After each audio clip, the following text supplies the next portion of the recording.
my parents to Auschwitz.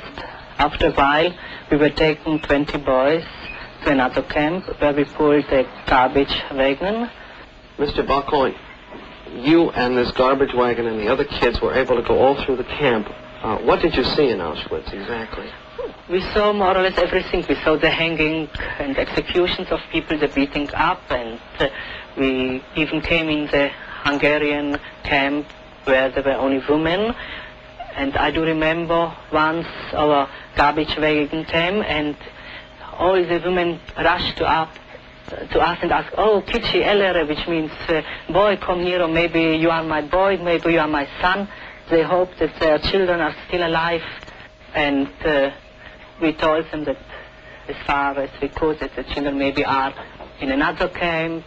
We tried to quiet them. After all this period of horror, how did you react to liberation itself? It was very difficult to get used again to normal life. I remember the first funeral I saw. I saw a man died, and I couldn't understand why they make such a fuss because one man died, and I laughed. This number, 168194, those thoughts and those images are part of the dark past of the distinguished painter, Yehuda Bakon. Today, Yehuda Bakon lives in Israel.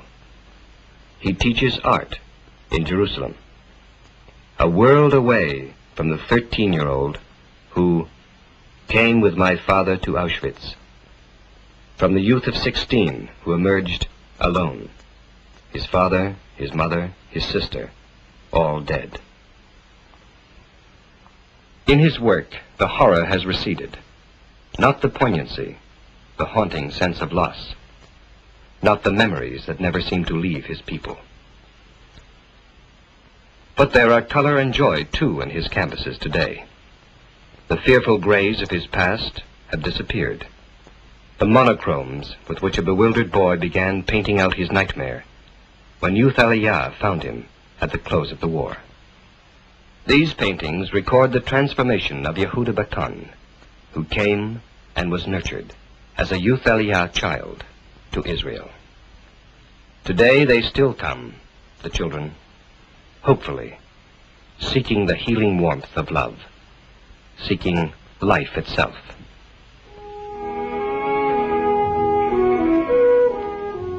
From the far corners of the earth, finally, to this land, to these villages, Nitzanim, Ben Shaman, to this place, Israel, where all roads lead to home, the children of Youth Aliyah.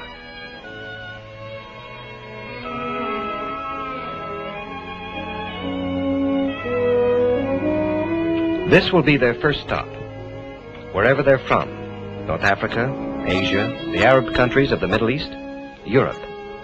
Here they will receive their first introduction to Israel, the reception center, Ramat Hadassah Zold. The routine is a lively one, and to begin at the beginning, health. A thorough medical examination for every boy and girl, to make sure there's nothing wrong, and, if there is, to correct it.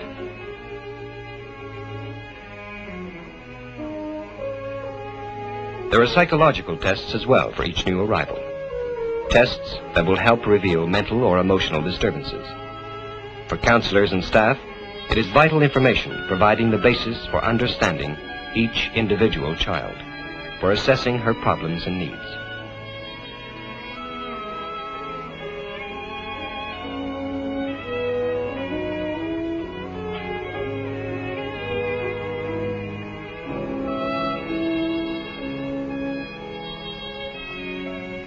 Language comes next. Speaking every variety of tongue, the 100,000 children and more that Youth Aliyah has already cared for were brought from 72 different lands. A common language is a first essential. Classes in Hebrew begin almost at once, a regular part of each day's program. Simple words to start with, the word for head, the word for ear, then phrases. And in no time at all, it seems, they're chattering away. Most of them. But not all. For some, it will not be easy. For some, the very discipline of learning, the simplest process, will represent a new and complex experience. These are the culturally deprived, raised in environments centuries behind those of Western societies, from lands where schools were unheard of often, street urchins, children from backgrounds of violence, struggle. To master the face of a clock, then. To tell time. To comprehend the meaning of time. These are great triumphs. Simple arithmetic. 5 from 24. But even the shape of the numbers takes thought. If you've never before formed the symbol for 2, or for 5, or for 9. At Ramat Hadassah Zold, the culturally deprived child will stay perhaps a year to equip himself for his place in the regular educational system, to be patiently helped to bridge a gap of centuries.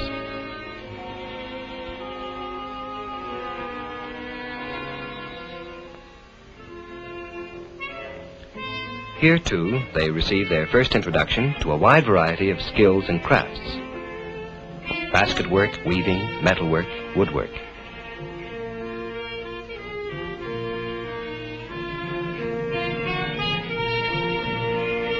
For many, a new and totally absorbing experience. Even the challenge of overcoming manual awkwardness or becoming familiar with strange tools. But vastly more important, it is here, by putting their hands to a creative work, that they learn simply to stand still, to concentrate. And in their broader development, this is a great and significant step. For the beginning of concentration, often, is the beginning of learning. So ultimately the shapes emerge as he starts to master himself and his materials, and with it, to experience a sense of accomplishment, the deep satisfaction of creative work, of fashioning with his own hands a thing of beauty.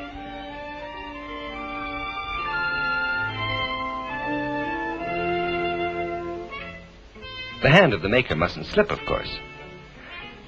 But if it does, the infirmary's just the next building over, and all's well again.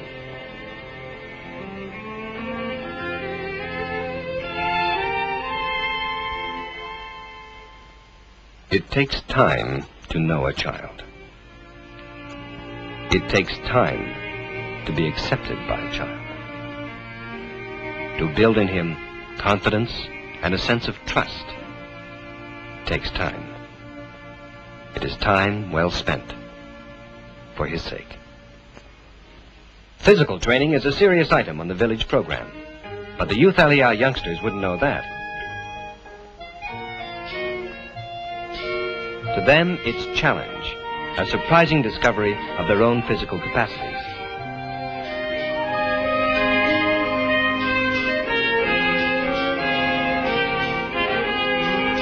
And to them, it's fun all the way.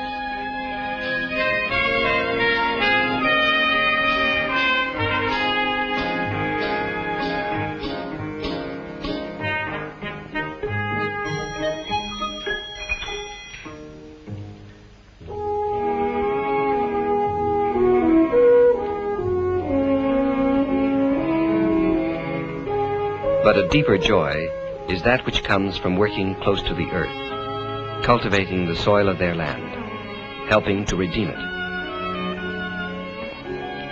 The joy of causing it under their hands to bring forth its flowers and fruits.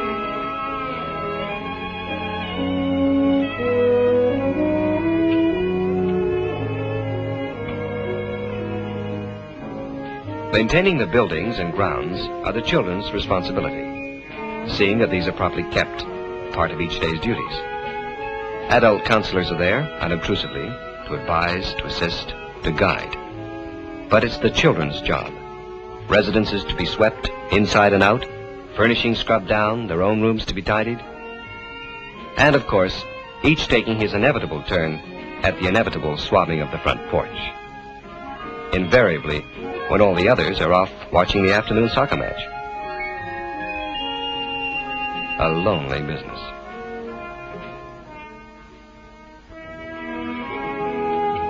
The young world opens up. Excursions into the countryside, to consider the lilies of the field, to consider a shade of blue and the blood-red shade of anemones, to inquire into the lovely aspect of a petal, to wander joyously, free of care, to regard the world through the sparkling, curious eyes of youth. These children who are spanning centuries, finding themselves anew on Israel's green earth.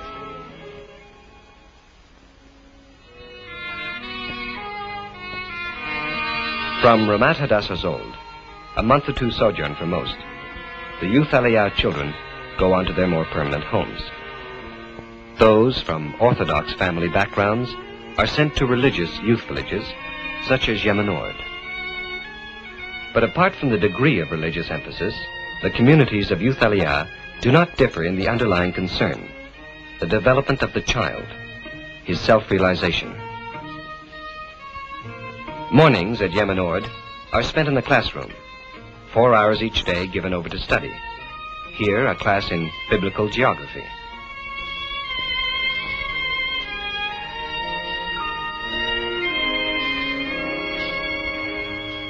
Teachers are specially trained instructors, tuned to the needs and the special problems, often, of their wards. They receive the regular classroom courses of any child in Israel, taught the standard subjects of the curriculum set by the Ministry of Education. All this within the framework of religious practice and observance.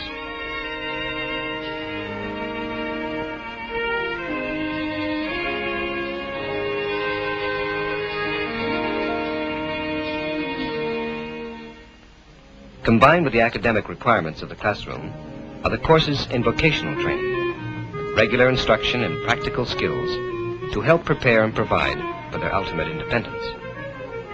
Everything from metalwork to machine maintenance, from fine mechanics to plumbing. As they continue to assess and adjust to the changing needs of Israel, some centers now specialize in vocational training. And so with the growing industrialization of the country, young people are helped to become ready for their places in it.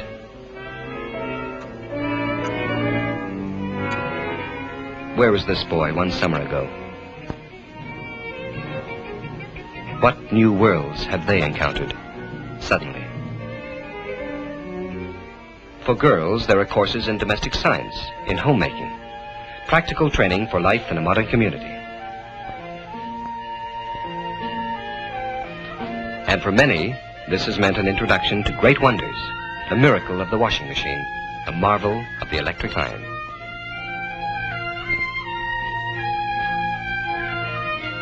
Courses in childcare, training for motherhood. And, knowing the appetite of the Israeli male, courses in the art and science of cooking. Take 4 glasses of flour, 1 glass of sugar. In short, something to delight the epicure. Amantaschen for Purim. New concepts. But more important, new concepts of themselves as individuals, as girls maturing into womanhood with a place, a role, and equal identity. Mail time at the mobile post office. Letters from families still great distances away, or just the other side of their Sheva, perhaps. And letters to be sent, full of the news of the day. If you happen to be on kitchen duty at the time, or out in the fields, or busy with a truckload of vegetables, feed for the cattle, somebody will buy the stamps you need and leave any letters against the picture on your dresser. Not to worry. 2 to a room, or 3, or 4, depending on size, furnished as cozily as possible. And the room is theirs, to be made as personal as they wish. To be kept and tidy, too, of course. Beds done, things put away.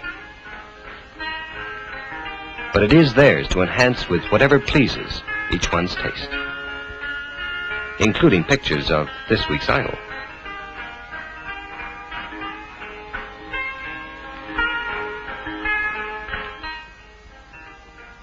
Living as individuals, yet members of the larger group, developing as individuals, discovering their own capacities, and contributing productively to the needs and welfare of their community, depending on one another, leading a complete life, mentally, physically, spiritually.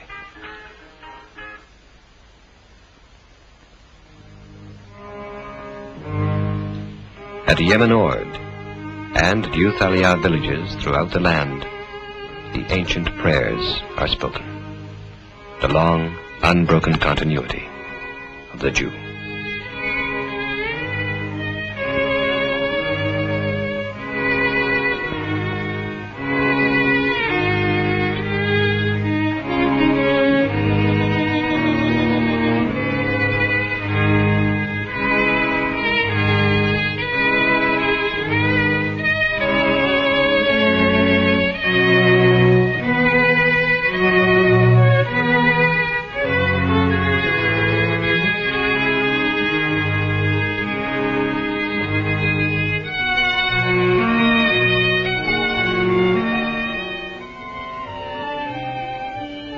Day's work done, a time to rest. Quiet talk with friends. A book to read. A game of ball, if you can get enough boys together, which is never a problem.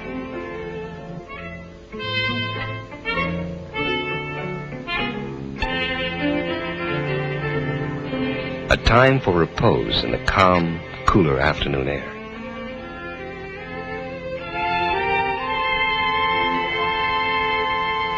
And a time for soccer matches. In the arena, under the eye of the instructor in ancient history, the Contest of Gladiators is performed, thrice weekly. Today, the Fighting Eagles versus the Sons of Samson. Wednesday afternoon, the Mighty Monarchs and the Negev Locusts. Thus, the combatants test out each other's strength on the field of battle, a clearing between the dining hall and the laundry.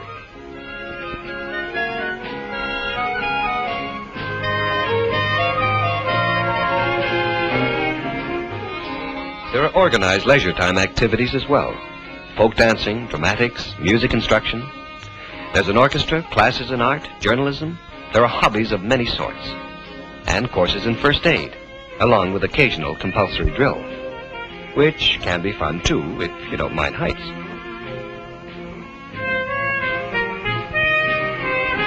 Good.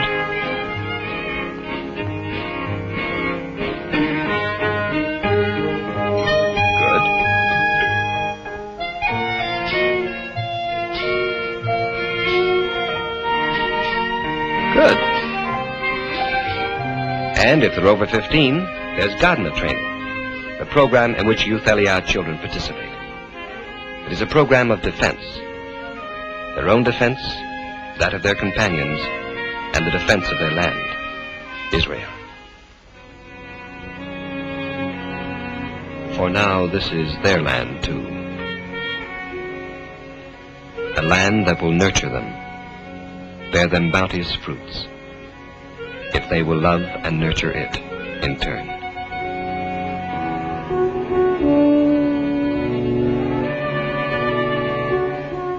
Of course, it's hard to nurture land if the donkey won't cooperate.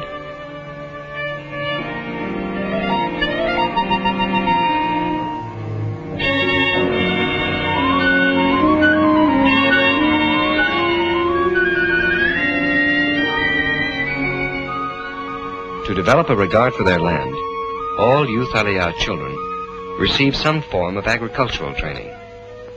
Working in the fields, perhaps, in the orchards, in the vegetable gardens.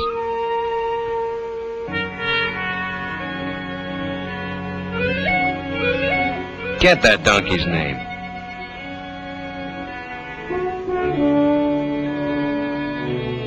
In the greenhouses, flowers can be grown all year round and different varieties cultivated.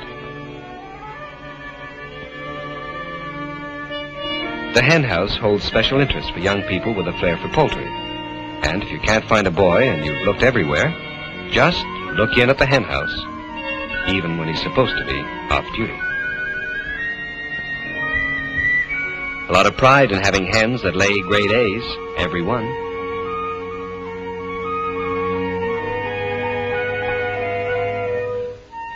And a lot of pride in prize heifers, too. Heifers you've raised yourself.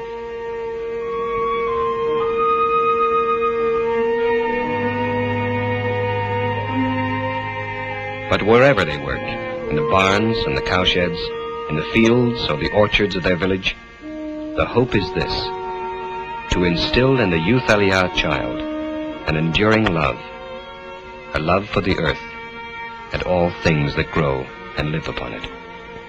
For here, with his ducks and his geese and heifers and goats, he learns, and this for the first time in his life perhaps, the first meaning of love, of tenderness, concern, the bond between a child and an animal.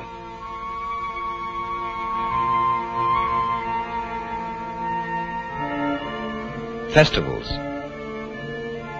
the traditional feast days, Hanukkah, Purim, how many countless happy hours to make the masks, all are joyfully prepared for and celebrated. For this is all part of the rebirth of a nation, the rebirth of a people. But for the Youth Aliyah child, it is perhaps even more than that. It is a discovery within himself of his own past, of what he once was and is again.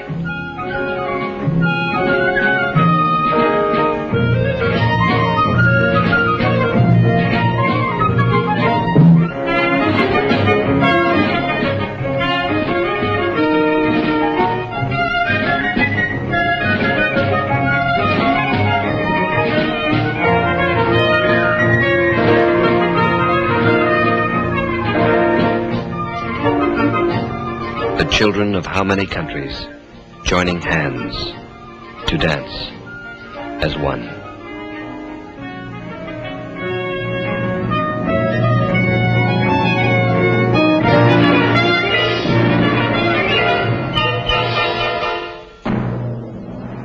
What becomes of them, Youth Aliyah's 10,000 wards each year?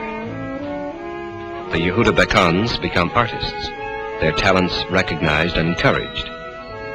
For that is the real skill, to recognize the qualities within each one, to draw these out, to help each one fulfill himself.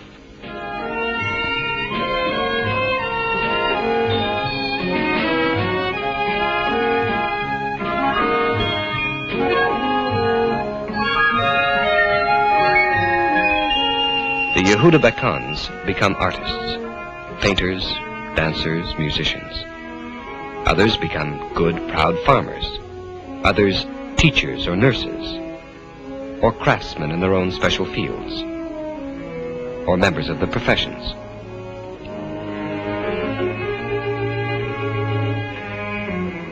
What becomes of the child later? That depends on what becomes of him now.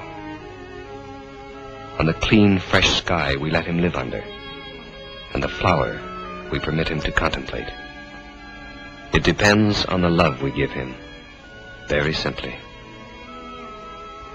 And it depends, very simply, on how much we care. How much we care about keeping a child from harm's way. How much we care about a lost and lonely boy.